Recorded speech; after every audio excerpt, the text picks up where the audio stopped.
Ladies and gentlemen, if your grandchildren or your children ask you what a hero looks like, you got them right in front of you. Just to remind everybody what this was like, the evening of the event. The Portuguese Bend fire started Thursday, August 27th, just after 8 p.m., just off Burma Road, a couple hundred yards from here.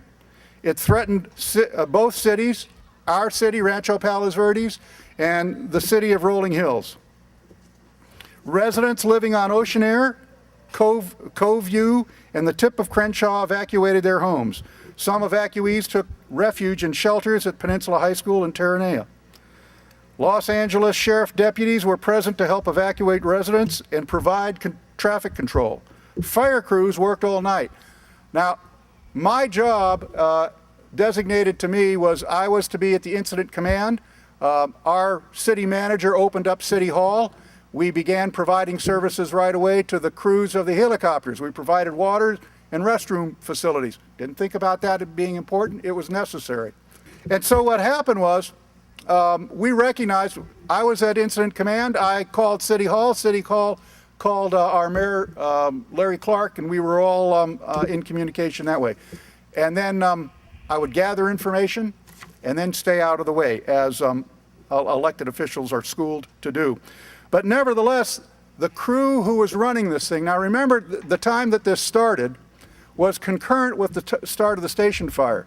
And there was more coverage given here because this was of an immediate concern to many homes.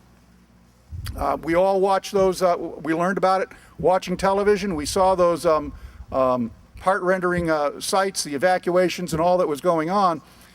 And what was most impressive, by the way, the last time I was at this site, I left City Hall, I came up here to Del Cerro Park. This was the original incident command center. And the first thing that they did was, we don't care who you are, turn the sprinklers off here, we need to land helicopters. That was my first job. I got a hold of somebody who made those arrangements. But nevertheless, then because it was recognized that we needed a better facility to bring together both sheriffs and county fire, and so the people at, the Monsignor and the retired priest at St. John Fisher kindly opened up their facility to be used, and that facility was used all that night and all the next morning. And if there's a representative from St. John Fisher, please raise your hand, because we owe you a debt of gratitude. And if they're not here, we're going to applaud them anyway, because they provided that assistance.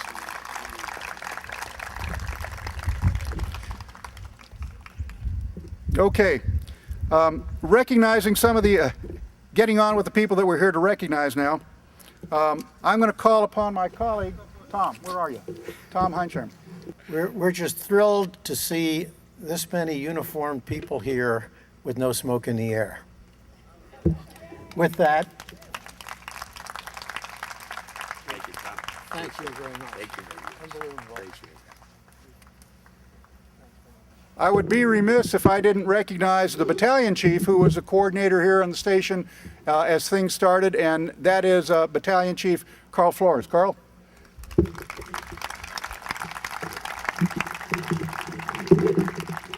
And on behalf of the city of Rancho Palos Verdes, I might add a very grateful city from Rancho Palos Verdes. Chief Tripp, this is for you and your crew, and thank you very much. Just a small token of our real appreciation. We'll take photos. Yes, sir. Chief, would you like to make some comments? Sure. Thank you, mayors. Thanks everybody first for coming out this morning. We really appreciate taking the time and coming out and recognizing the job we did. There was a fire back, I believe, 1974, and it ran up this same canyon. And that fire went up the end of the canyon, and unfortunately, I believe somewhere between 14 and 18 homes were destroyed that day.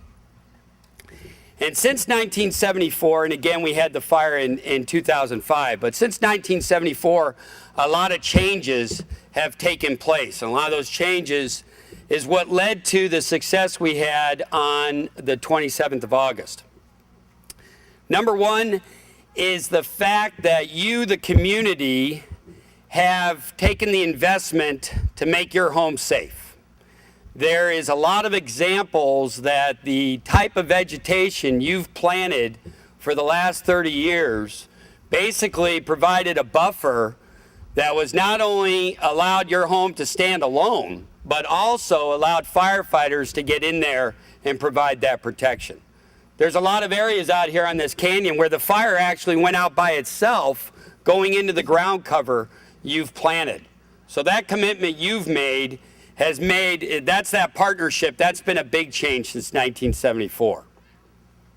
Another big change since 74 is the fact for 50 years we have been investing, you have been investing in the most modern Air Force that serves any community in the United States. Between us and the city of Los Angeles, we have at our disposal 18 aircraft that we can bring in.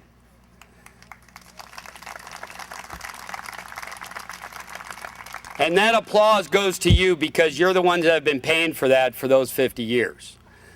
That night, we were able to bring in, because we have evolved a bit, that one of those changes is we fight fire at night with our helicopters.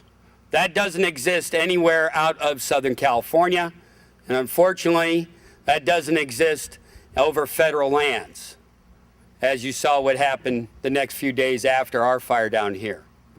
But that night we had 5 water-dropping helicopters that were able to assist those firefighters, because helicopters do not put out fire by themselves. There's got to be boots on the ground, and there's got to be firefighters that do that. That is one thing that hasn't changed, and I'm very proud of since 1974, that although there were maybe 14 or 18 homes lost in 74, there was firefighters and police officers in those neighborhoods trying to get people out of harm's way and trying to save those homes. And that same courage and that same bravery exists in 2009, that those deputies were in there trying to make the evacuations, and the firefighters were in there with hose lines and saving those properties. So again, thank you all for just coming out and recognizing us doing a good job. Thank you.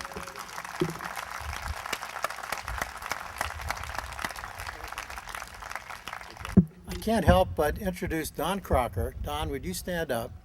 Don Crocker, long-term mayor and councilman of the city of Rolling Hills, long-term member of the Community Association Board, has the distinction of having had his house burned in the first fire and the second fire, and is, I think, a testimonial to everything the chief just mentioned about how things have improved, how things have gotten better, because if things had been the same this time as they had been last time, we would have had a real disaster in the community.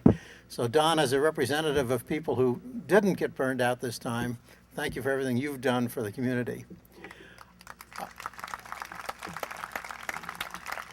I'd like to make a presentation to the Sheriff's Department.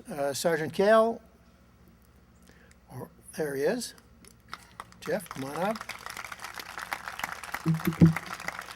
The Sheriff's Department, of course, was instrumental in helping the fire department to make sure that the people were taken care of, that we directed the people in the right way, that we evacuated, that we set up the roadblocks.